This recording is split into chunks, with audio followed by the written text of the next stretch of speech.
The massive space station called Nexus Prime floated quietly in the darkness between star systems. Inside its crystal walls, aliens from dozens of different worlds sat around a huge circular table. They had come here because strange reports were coming from all across the galaxy, and nobody knew what to believe. Ambassador Kethvar from the Zephyrian Empire drummed his long blue fingers on the metal table. His large eyes were tired from reading report after report about the same thing. Humans. Every single day more stories came in about these mysterious creatures from a small yellow star called Sol. "This is getting ridiculous," Kethvar said to the alien sitting next to him. "Listen to this report. A pirate fleet with 20 ships attacked what they thought was a single cargo vessel. The cargo ship somehow destroyed all 20 pirate vessels without taking any damage. The survivors claim it was crewed by something called humans." Commander Vexenil of the Hegemony military leaned forward. His body looked like a giant insect covered in battle scars. "That's not the strangest one, Ambassador. 3 of our slave ships disappeared near the edge of known space. We found them a week later, completely empty. No crew, no cargo, no signs of battle, just a message carved into the metal walls that said, 'Slavery ends here,' in perfect galactic standard."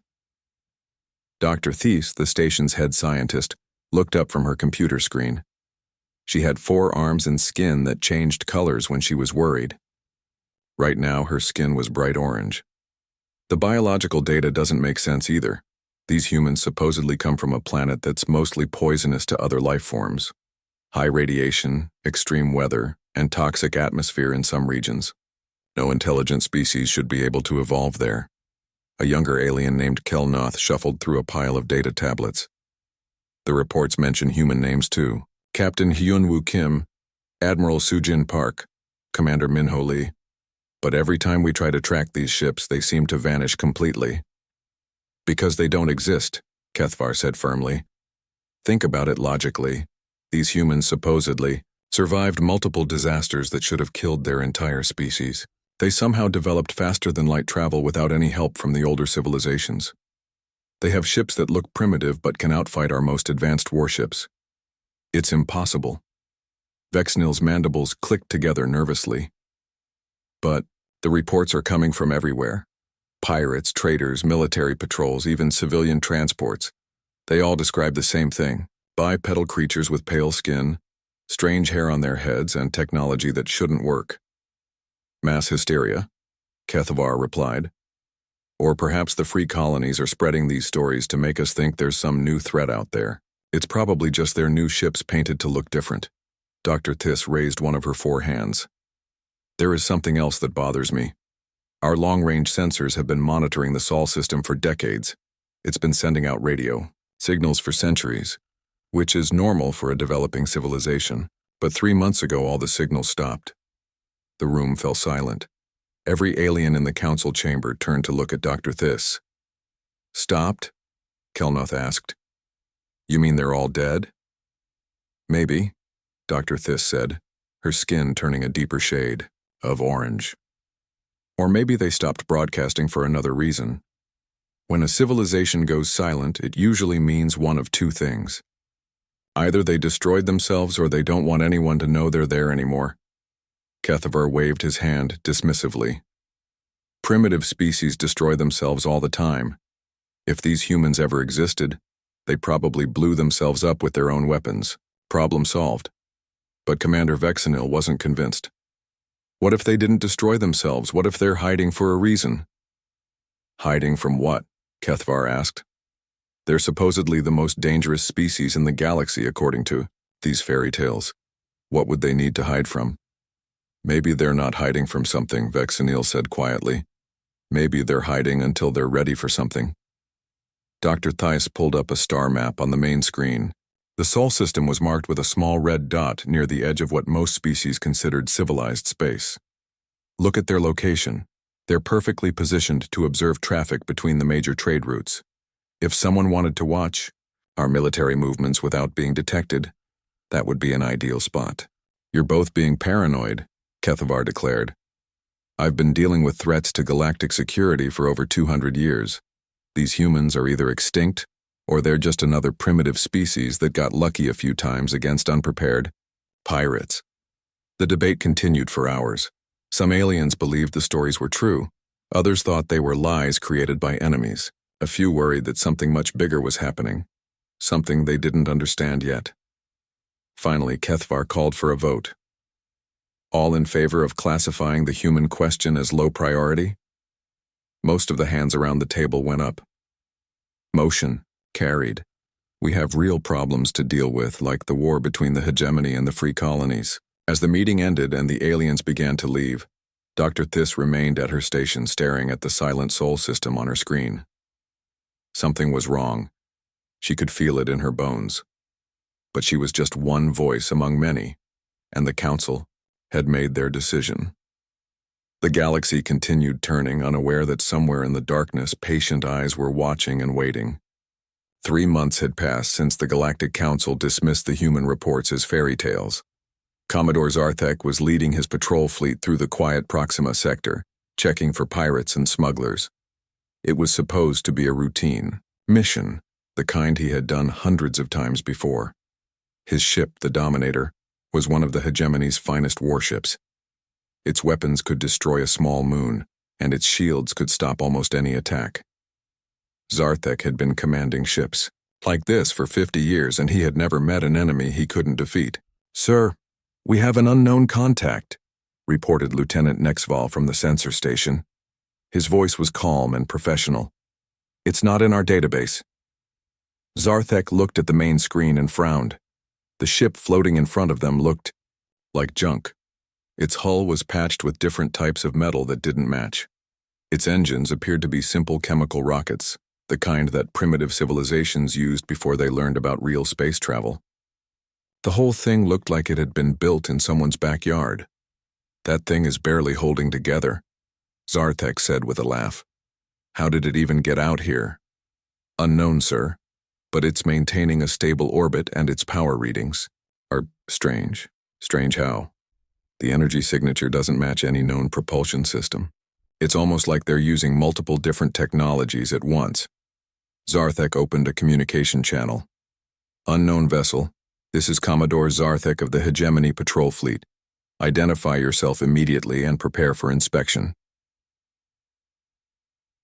The response came back almost instantly, spoken in perfect galactic standard with a strange accent. "Greetings, Commodore. This is Captain Ji-Hoon Lee of the United Earthship Defiant. We are a diplomatic vessel traveling to Nexus Prime under the authority of the United Earth Alliance." Zarthek's jaw dropped. Earth. These were the mythical humans that the Council had dismissed as fake, and they were speaking to him like they owned the space around them. "Diplomatic vessel?" Zarthek said, trying not to laugh. "You're flying a garbage scow with chemical rockets. Submit to inspection immediately or face destruction." "I appreciate the offer, Commodore, but I must respectfully decline." "Captain," Lee replied. His voice was polite but firm. "Earth's diplomatic protocols don't allow inspection of our vessels without proper treaty negotiations. We would be happy to discuss such matters at Nexus Prime." Zarthek couldn't believe what he was hearing. This primitive monkey was refusing his orders and talking about treaties like they were equals. "You seem to misunderstand your situation, Captain. My fleet could turn your ship into space dust in seconds." "I'm sure you could try," Lee said calmly. "Would you like to demonstrate your weapons? Our sensors are quite interested in recording your capabilities." Zarthek decided to teach these humans a lesson about galactic power. He ordered his weapons officer to target a nearby asteroid. The ship's main plasma cannons fired, and the massive rock exploded into glowing fragments that scattered in all directions. "Impressive display, Commodore," Captain Lee said. "Our computers recorded the entire sequence. Very educational. I should mention that our deep space monitoring stations detected your fleet's approach 3 days ago. Your formation suggests you're running low on antimatter fuel. About 60% capacity, I'd estimate." The blood in Zarthek's veins turned to ice. That information was classified at the highest levels.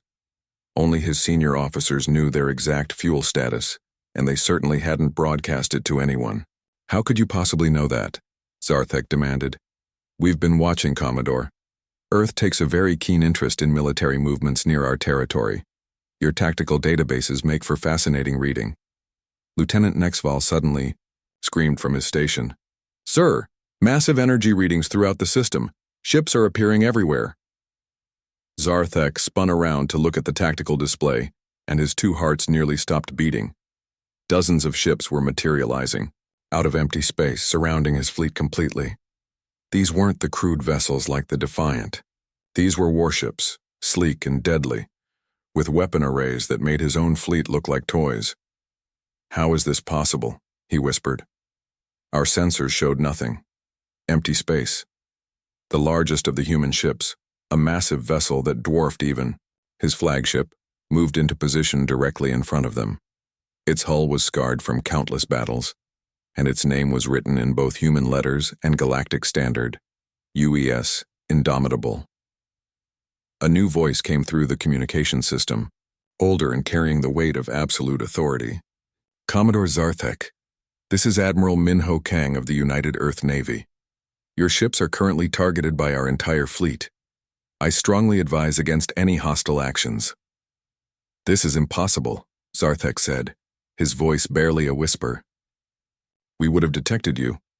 Our sensors are the finest in the galaxy. Your sensors detect what we allow them to detect, Admiral Kang replied. We've been studying your technology for decades, Commodore. Every frequency, every scanner type, every detection method. We simply made sure our ships scattered those particular wavelengths. Lieutenant Nexaval's voice cracked as he read from his instruments. Sir, they're transmitting our complete tactical database. Ship positions, crew numbers, ammunition levels, even personal files on the command staff. Admiral Kang continued speaking as if he were giving a lecture. We know about your secret fuel depot in the Vega system. We know about the hegemonies, plans to attack the free colonies next month. We even know about your personal gambling debts, Commodore, though we don't judge. Zarthek felt like the universe was collapsing around him. Everything they thought they knew about galactic security was wrong. These humans had been watching them, learning their secrets, preparing for this moment. What do you want? He managed to ask. Safe passage for Captain Lee to Nexus Prime. Admiral Kang said simply. I suggest you escort her there personally. Consider it a gesture of goodwill between our peoples. Captain Lee's voice cut through the tension. Permission to proceed, Admiral? Granted, Captain. Commodore, the stories your council heard about humanity? Every single one was true. Commodore Zarthek stared at his tactical screen in complete shock. Where moments before there had been empty space, 67 human warships now surrounded his fleet. These weren't crude vessels like the Defiant. These were purpose-built instruments of war, their hulls bearing the scars of countless battles. The largest ship dominated the center of his display. The UES Indomitable was twice the size of his own flagship and bristled with weapon systems he didn't recognize. Its hull was dark metal covered in strange markings that seemed to absorb his scanner beams. Sir, all human vessels have weapon locks on our ships, Lieutenant Nexval reported, his voice shaking. Their targeting systems are unlike anything in our databases. Admiral Minho Kang's voice filled the bridge of the Dominator. Commodore Zarthek, I hope we can resolve this situation peacefully. Your cooperation would be greatly appreciated. How did you hide so many ships? Zarthek demanded. Our sensors are military grade. They should have detected you from light years away. Your sensors work exactly as designed, Admiral Kang replied patiently. They scan for specific energy signatures and metal compositions. We simply coated our hulls with materials that scatter those particular frequencies. Think of it as galactic camouflage. Lieutenant Nexaval looked up from his station with terror in his eyes. Sir, they're broadcasting our complete tactical database. Everything. Ship specifications, crew records, ammunition stores, even the personal files of every officer on board. Zarthek felt his stomach drop. That's impossible. Those files are encrypted with military-grade security. We're encrypted, Admiral Kang corrected. Your encryption is based on mathematical principles that we cracked about 30 years ago. We've been reading your communications for decades. The Commodore's communication officer, A young female named Teknara spoke up with a trembling voice. "Sir, they're also broadcasting intelligence on our supply lines, patrol routes, and fleet movements throughout the sector.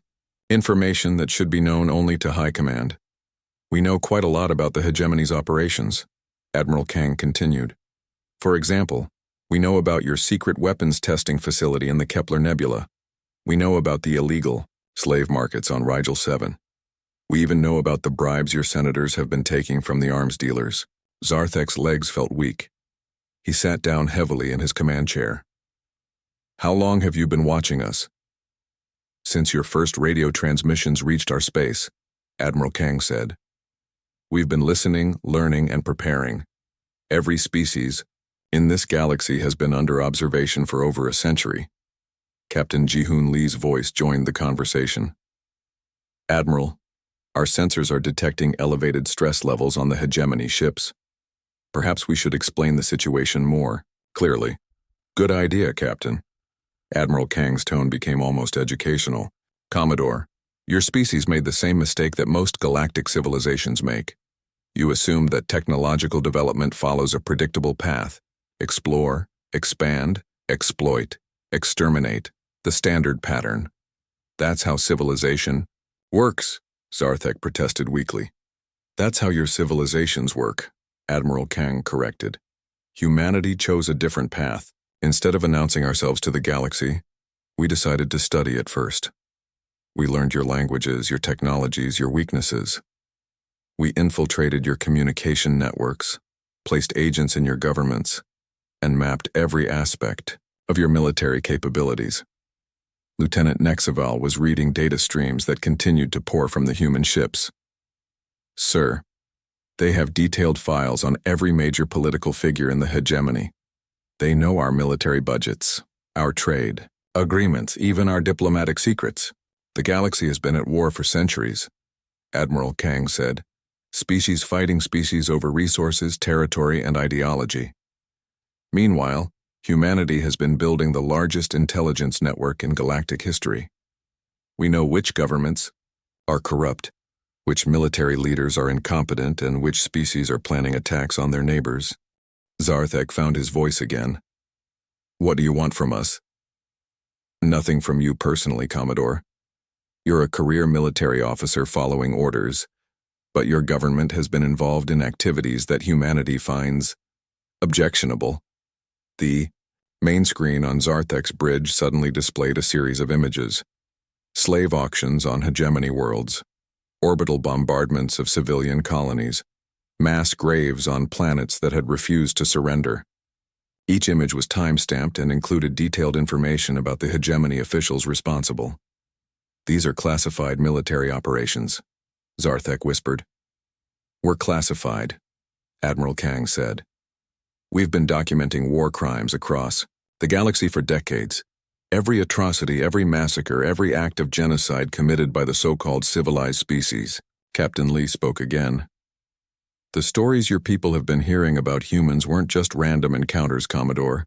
They were carefully planned demonstrations. We wanted the galaxy to know we existed, but we also wanted you to fear us." "Fear you?" Zarthek asked. "Fear what we might do if we decided to stop watching and start acting," Admiral Kang explained.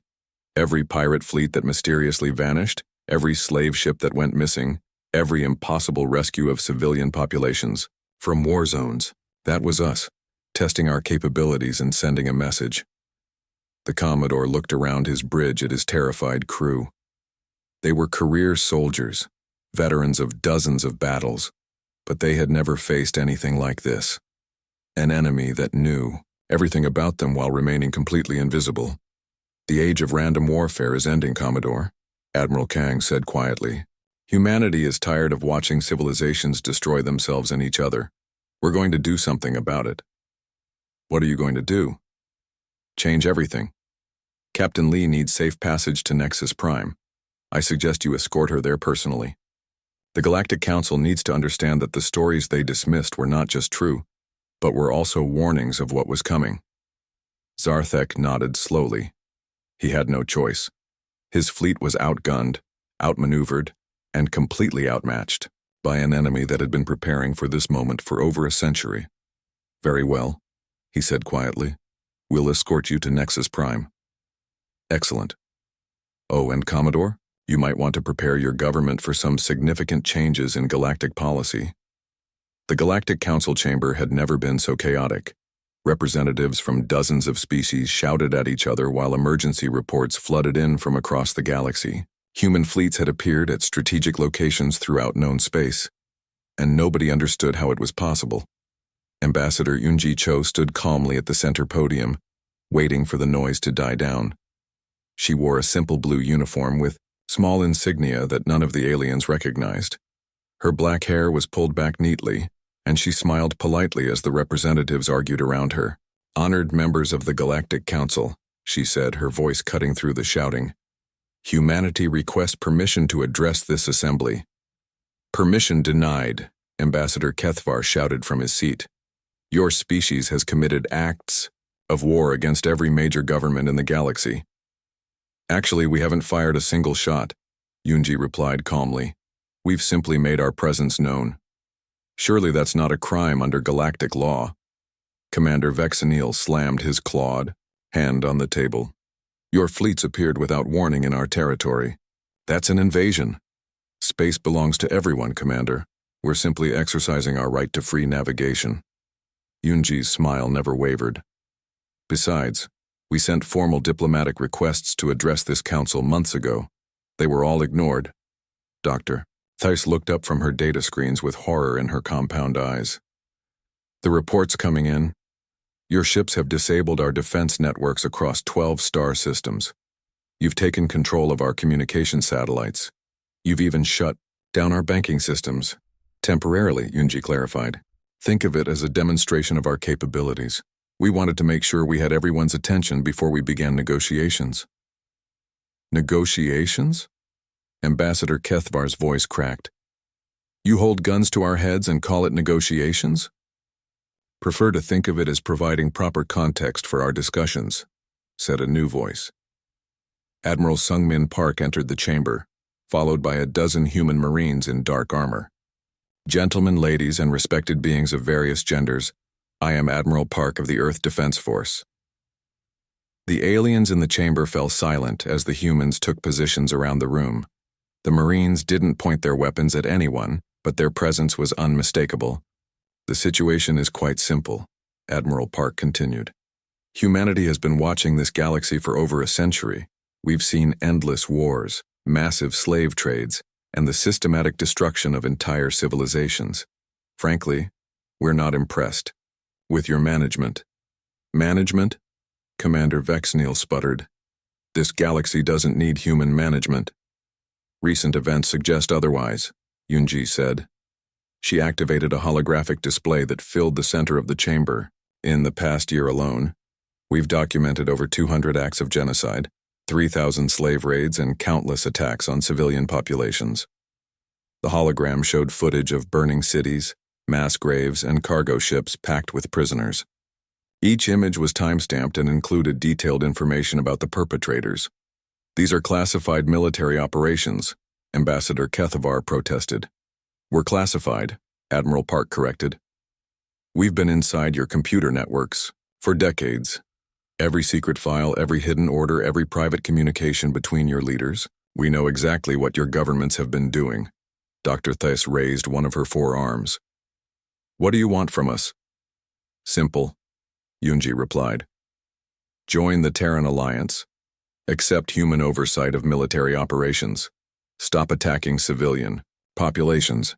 Eliminate the slave trade. Begin peaceful negotiations to resolve territorial disputes." "And if we refuse?" Commander Vexenil asked. Admiral Park gestured to the holographic display, which now showed a real-time map of the galaxy. Red dots marked the locations of human fleets, and there were hundreds of them. "Then you'll discover why the pirates and slavers have been disappearing." As if summoned by his words, emergency reports began flooding into the chamber. The notorious Crimson pirate fleet had been found drifting in space, their crews unconscious but unharmed. The slave markets on Tortuga Station had been shut down by mysterious computer viruses. 3 major weapons manufacturing facilities had suffered simultaneous power failures. "You did this?" Ambassador Kethvar whispered.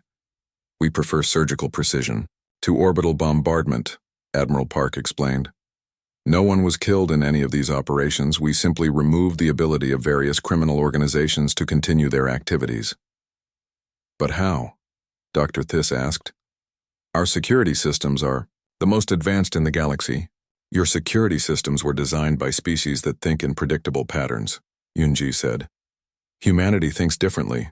We don't just break codes, we convince your computers to break them for us. We don't just infiltrate your networks. We become part of them." A junior aide rushed into the chamber and whispered urgently to Commander Vexenil. The commander's face went pale. "The Hegemony High Command is reporting total communication failure. All military networks are down." "Temporarily," Admiral Park assured him. "They'll be restored as soon as your government agrees to our terms." "This is extortion," Ambassador Kethvar shouted. "This is evolution," Yunji replied. "The galaxy has been stuck in a cycle of violence for centuries. Humanity is offering a chance to break that cycle." "What makes you think you can do better?" Commander Vexenil demanded. "Because we've already done it," Admiral Park said.